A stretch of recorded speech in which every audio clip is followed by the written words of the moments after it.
Meus queridos alunos talmidins, talmidim é discípulo, estamos usando o livro do IBAD, vocês sabem disso, Geografia Bíblica, esta unidade aqui, do pastor João Colenda, um panorama das terras bíblicas. Eu vou pedir tua atenção ao início da unidade de número 2, a geografia dos grandes impérios, exatamente quem tem este livro, na página de número 59.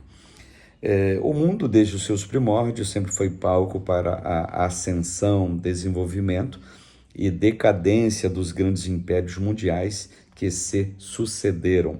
Para ter uma ideia de ascensão, derrocada, crescimento dos impérios mundiais, Daniel ele dá uma ideia, mais ou menos, do que exatamente eu estou falando aqui, daqueles impérios que aparecem naquele período do ministério profético, nas visões e nas revelações do profeta Daniel.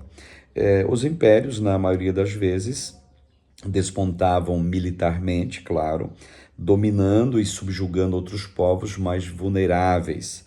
Eram comuns os povos subjugados pagarem altos impostos para os seus dominadores, perderem o direito sobre sua terra e toda ou parte da sua produção, colaborando assim para o fortalecimento imperial.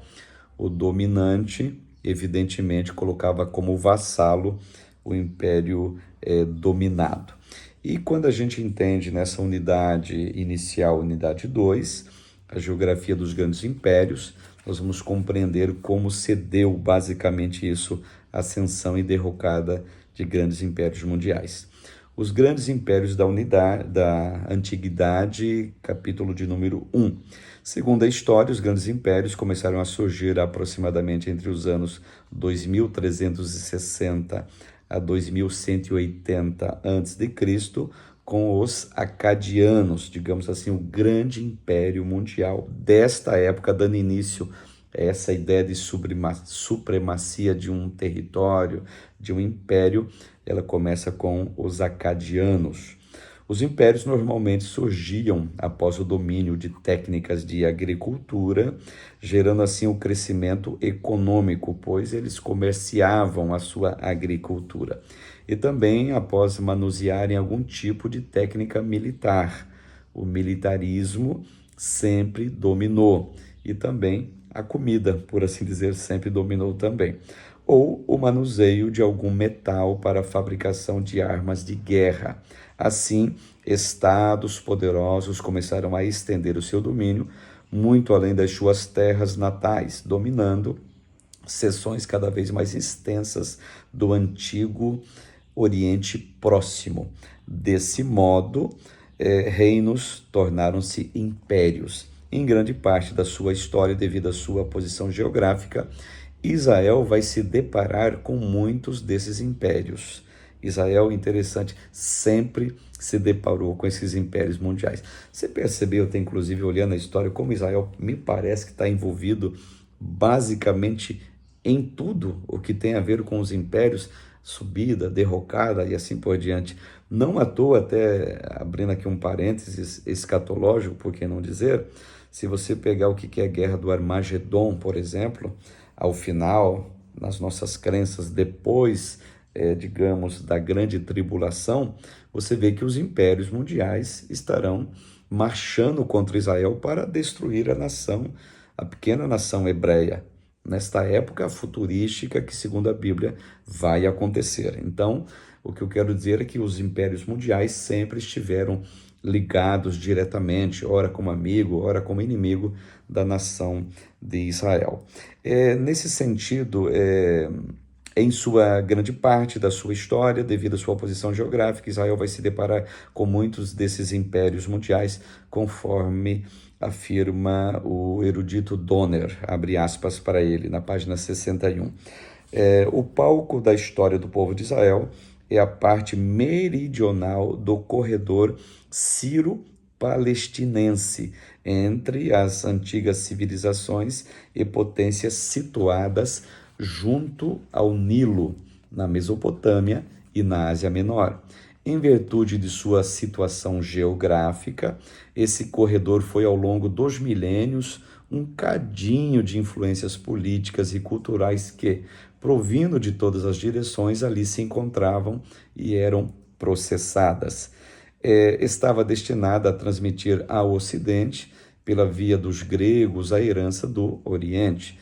Além dessa missão histórica cultural, não produziu formações políticas autônomas em maior estilo. O corredor era e permaneceu uma região de interesses e objeto da política imperialista dos impérios. Só nas fases de enfraquecimento das potências externas conseguia sempre passageiramente ganhar um peso político próprio. Fecha aspas para esse erudito chamado Donner. Os impérios egípcio e assírio, estamos aqui dando um vislumbre dos grandes impérios da antiguidade. Os impérios egípcio e assírio, melhor dizendo, desculpe. Dois grandes impérios da antiguidade que terão participação na constituição da história do povo de Deus, quando fala povo de Deus é Israel, claro, são os impérios egípcio e assírio. Egípcio por quê? Ele tem uma relação íntima com Israel, claro. Escravizaram Israel por mais de 4 séculos. Assírio porque você sabe que o Reino do Norte também levou, o Império Assírio levou o Reino do Norte em cativeiro. E quando leva o Reino do Norte em cativeiro, segundo as Escrituras, o Reino do Norte nunca mais volta do cativeiro, nunca mais retorna de lá, excetuando o Reino do Sul, que vai para a Babilônia e retorna, evidentemente. O Império Egípcio. A história do Egito teve início aproximadamente em 13.150 a.C., um período muito anterior ao da permanência de Israel sobre seu domínio, claro. E tem grande importância não só para a história secular, como também para o entendimento do contexto bíblico. Por isso, a gente entende que o Egito, sim, foi um grande império da antiguidade. Lembrando o seguinte, vocês sabem muito bem que o Egito hoje, ele só é turismo, basicamente. Quem vai para o Egito eu quero ver o rio Nilo, eu quero conhecer as pirâmides famosíssimas, é claro. Então o Egito hoje, ele está, vamos colocar dessa forma, está quebrado. O Egito hoje não é potência militar mais, não é potência econômica. Nesta época do seu surgimento, do seu apogeu, do seu ápice, claro que foi uma grande potência. Agora, o período de maior hegemonia, por assim dizer, de maior força militar, cultural, arquitetônica, financeira do Egito foi quando eles tinham mão de obra escrava. E quem era a grande mão de obra escrava do Egito? O povo hebreu. O povo hebreu, evidentemente, quando é libertado do escravagismo egípcio, saindo de lá, o que acontece? O Egito se quebra e nunca mais se levanta até os dias de hoje. O Egito não é mais potência, basicamente, de quase absolutamente nada. Lembrando que o Egito é um país que está na África. Então, Israel já foi escravo no continente africano sob os auspícios dos faraós e dos egípcios. Saindo de lá, como afirmei e afirmo novamente, o Egito se quebra em todos os sentidos e até hoje nunca mais se levantou.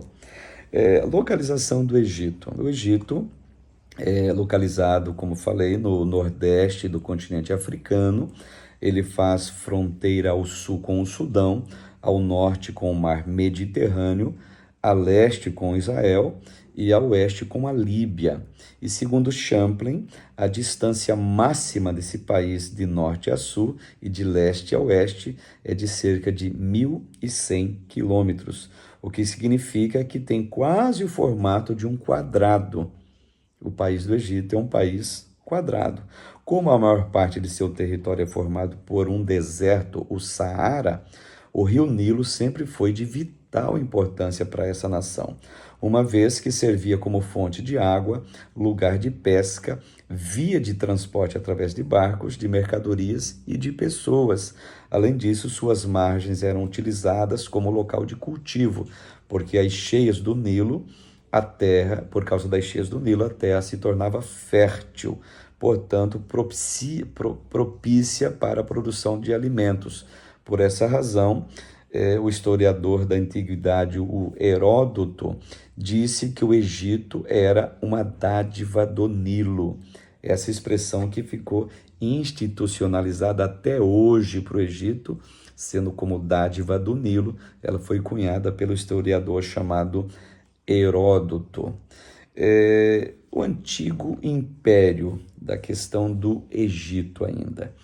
De Djeser, rei da terceira dinastia, ele deu início ao antigo império e reinou de 2700 a 2200.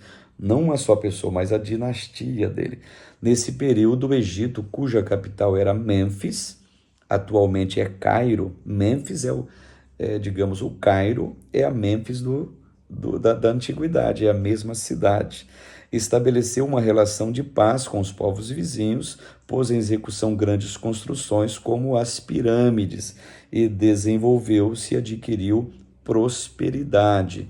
Então, esse antigo império, sobre essa dinastia, teve essa grande prosperidade. Nós temos na página 64 do livro que eu estou citando, qual era a religião do Egito. A civilização do Antigo Egito era politeísta, adoração de vários deuses. Lembrando o politeísmo dos egípcios, nós entendemos também que cada praga do Egito, isso já sobre a liderança de Moisés e de Arão, a gente vê que cada praga era a derrocada e a derrubada de uma divindade. Todas as pragas iam sucessivamente derrubando as divindades egípcias, nação de religião politeísta. Até só apenas frisando aqui uma das divindades egípcias, o rio Nilo era uma divindade egípcia. Eles criam que toda a vida, toda a fertilidade, a agricultura, a alimentação vinha dessa divindade chamada rio Nilo. Aí o que acontece na época de Moisés? O Nilo se torna em sangue, ou seja, a divindade caiu, e assim sucessivamente. E nós vemos na sucessão dessas ideias que eu estou passando para vocês ainda no livro que a gente está frisando, que é o livro do Ibad, chegando na página 66, Israel no Egito. Como já citei alguma coisa, a história de Israel no Egito teve início com Abraão. Olha que interessante. Esse patriarca, de acordo com o livro de Gênesis, capítulo 12, versículo de 10 ao 12, ele foi com sua mulher aonde? Ao Egito, porque na terra havia fome. Tinha fome na terra, ou seja, toda a terra conhecida da época. Qual era o local que estava produzindo alimento? O Egito. E ele foi para onde? Abraão. Olha só, não foi só na época dos hebreus escravizados. Abraão já passou por lá. E de acordo com o texto bíblico, Sarai, mulher de Abraão, era formosa. Por causa disso, Abraão temeu que os egípcios pudessem matá-lo para ficar com a Sarai. Quando chegassem ao Egito, Abraão pediu a Sarai que dissesse que era sua irmã, o que realmente aconteceu, de modo que os egípcios gostaram dela e a levaram para a casa de Faraó, o qual a tratou bem Abraão por causa de Sarai.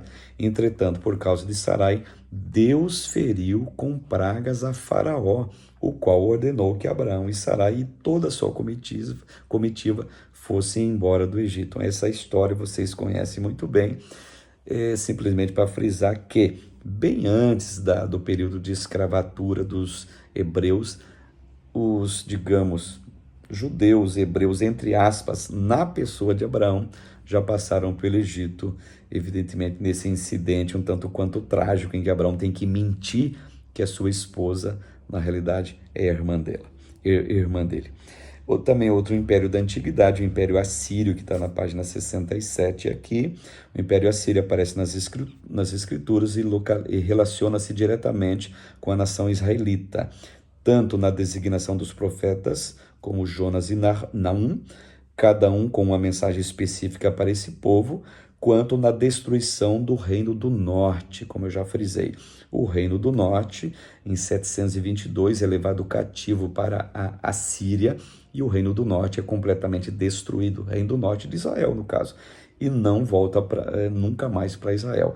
Esse fato vai marcar para sempre a história de Israel. Por que vai marcar para sempre? Porque depois que o Reino do Norte é destruído, digamos, fica só o Reino do Sul. Por que marca para sempre? Porque do Reino do Sul vem o seu principal personagem e a sua principal figura, que foi o Messias, no caso, Jesus Cristo, que é oriundo de Judá, que faz parte do Reino do Sul.